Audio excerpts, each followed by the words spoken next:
What's going on? It's sick JakeOfALL here. But even sick, my brain won't let me sit still.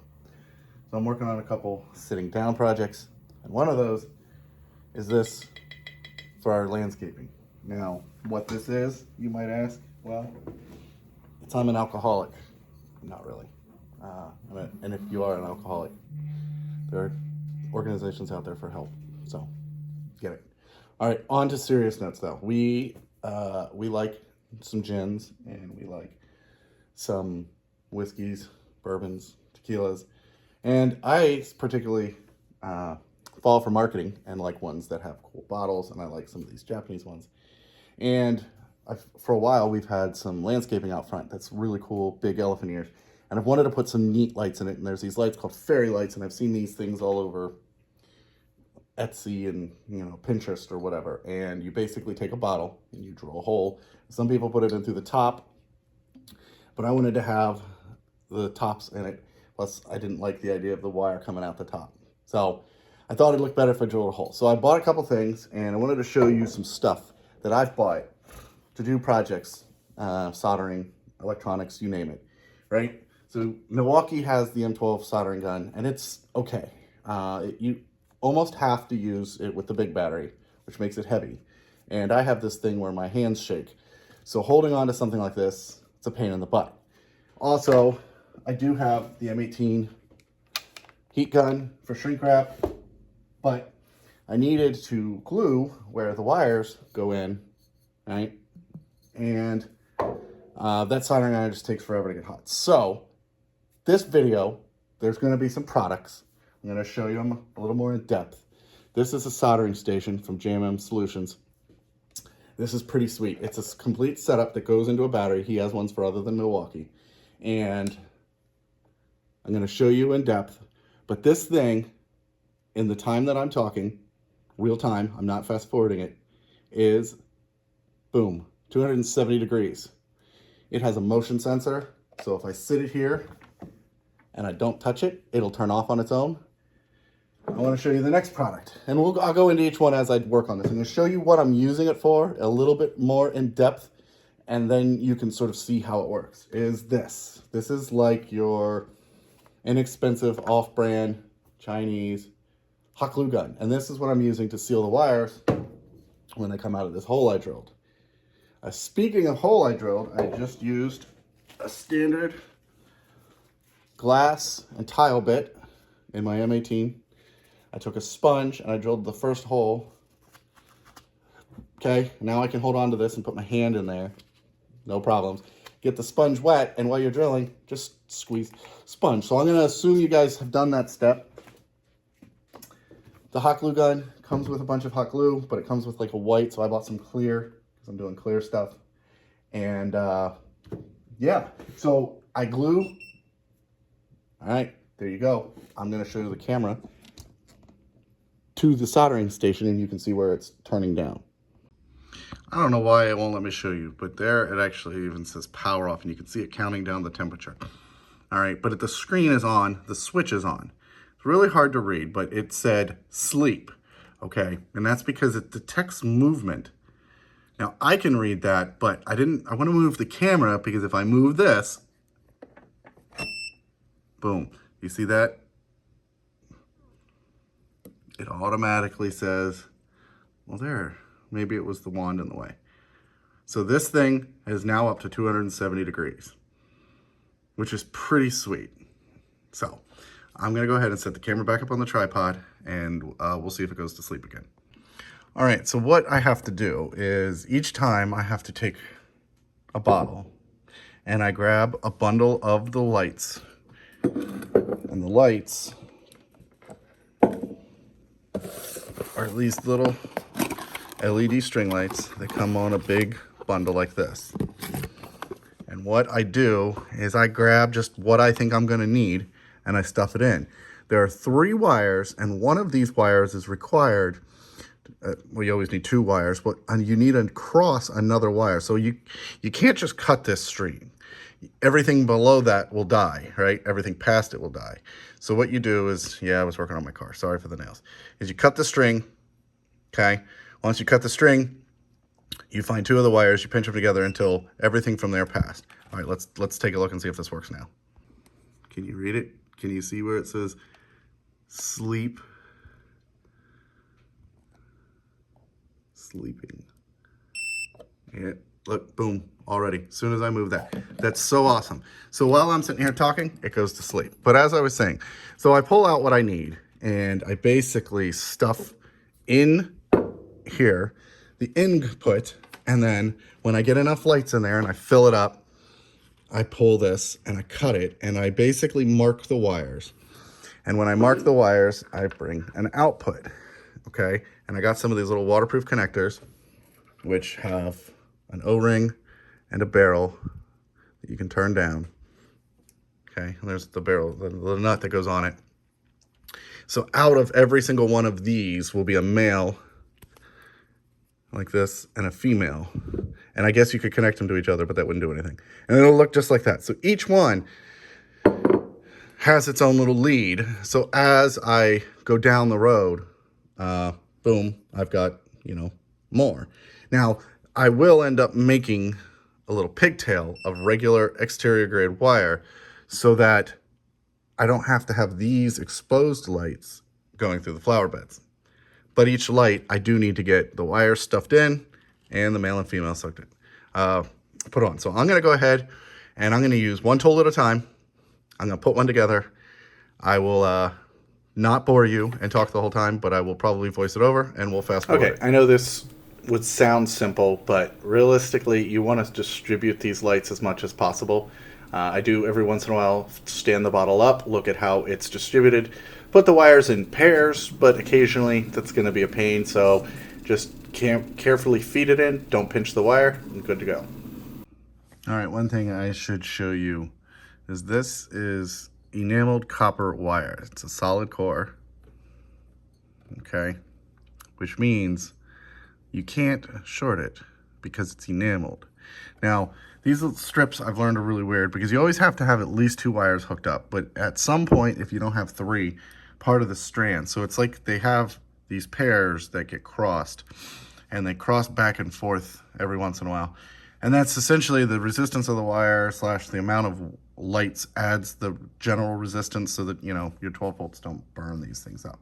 But when you want to connect these wires together, what I do, because of the enamel, is I just take a normal torch and I heat it until you see that burn off. And a lot of times you can tell it's done either by the smoking or the color. But then it'll stop burning off there. It changes color, and now that enamel is gone from that wire. Now sometimes I use high temp enamel, so a lighter won't work and you gotta use a torch.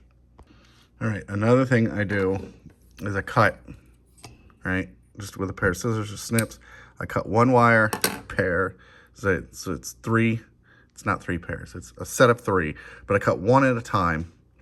And then I go ahead and I slide insulation down the wire, right? Because you can't put it on after the fact.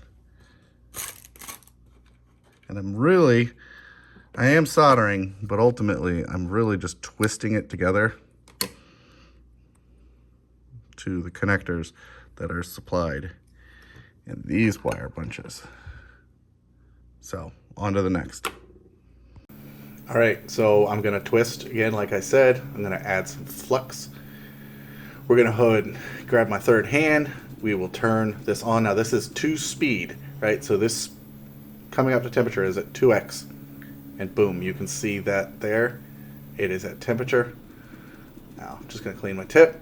We'll solder it. Pretty simple, pretty straightforward.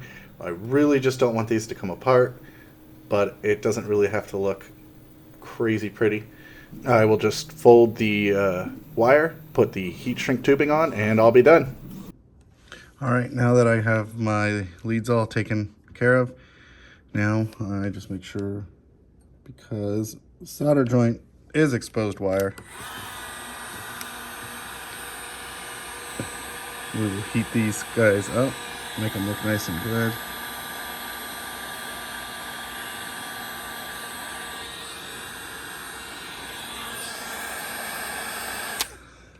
And on to the next one. All right, take note, it's on, screen is on, right? But it's off, and this is not hot. Now that all this is where I want it to be, soldered wise, I can stuff the rest of these in. I always leave enough length, so I'm not trying to work. That's a big pain. The nice thing about these fairy lights is that you want them to sort of look random. While I finish that, I'm going to go ahead and take the M18 hot glue gun. I will turn it on. Let's get the rest of these stuffed in. I want somebody to comment below what they've noticed I've done. I'm not going to say it, but I know one of you will see it. So when you see it, comment. All right, so what I would like to do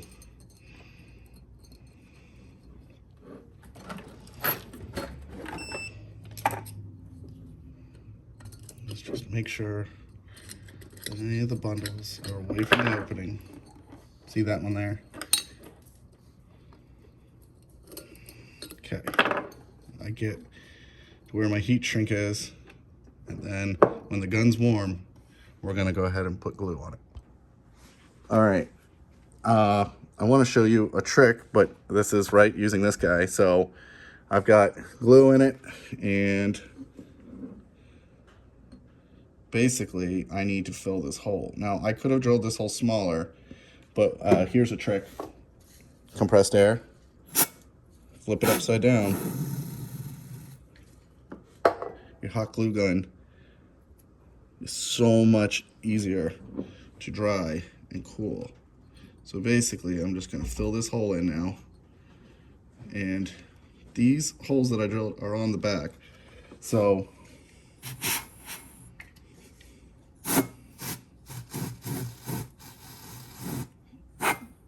we can hear it sizzling, and I just do it enough that it doesn't slump too much, and I'm basically making sure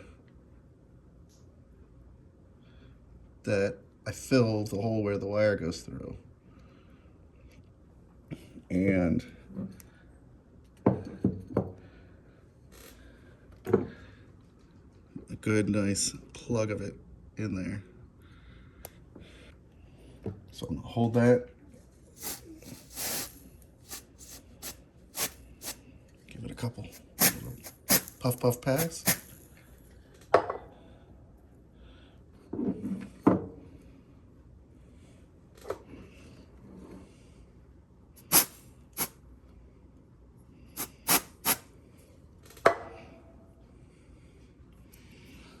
Condensation will stop, but yeah, basically that will grab in, hold, give it a nice weather tight seal. All right, there we go. We have 2 of them done. Now, PACKOUT Princess and I just have to go drinking. I always throw the extra bunch in this box to sort of give me a better idea of what I've got. But you can see they sort of dim in and out. They've got the nice little hot glue seal. So I'll just have to make some extensions for them. Now I could put those 2 right there. But I wanted to, again, give you a little rundown of what I used. So this, and I will make sure that I put links in the description. This is an Amazon, Milwaukee. You like that? M18 glue gun. Comes with white glue. It's got a switch on the side, trigger. Works pretty well. I'd say on this one, any of them, honestly, just be patient. I've heard rumors that the Ryobi works quicker to temperature, but my issue with the Ryobi is that I would have to run one of the battery converters. So there's that. The JMM Solutions soldering station is a must if you do repetitive electronic projects. The fact that you can change the temperature, the wake up feature, I mean, here I can set this thing to 400 degrees, and literally as I'm talking, it is almost to 400 that quick. It has an auto sleep function, so you're not wasting your battery while you're working. This battery was fully charged when I started, and I did, I think, 6 leads. But yeah, I'm up to 400 degrees. So, place to rest it, well built, super awesome. No complaints about this, but just with the weight and my shaky hands, not amazing. So I have got to go drinking. So I'm gonna grab PACKOUT Princess and we're gonna go to the liquor store because, you know, work, science or something. So thanks for watching. I hope you guys like this. I actually, you know, did something, and check out the products. Actually used some of his tools. And look, I started drinking. I don't need wine bottles. Wrong kind of liquor, but... Liquor? I barely know her. Well, you know, I guess we'll have to start drinking that kind of liquor, not this kind. So, JMM, thank you. This thing is awesome. And this, honestly, I like this. And I've used it around the house for art projects. So, I'm the JakeOfALL. I know it's not a PACKOUT one, but hey, it's Milwaukee tools, and I actually use them. And for those of you who wonder why I have so many different things, because I'm the JakeOfALL. It's like a jack of all. I do a bunch of stuff. Thanks for watching. Have a good one.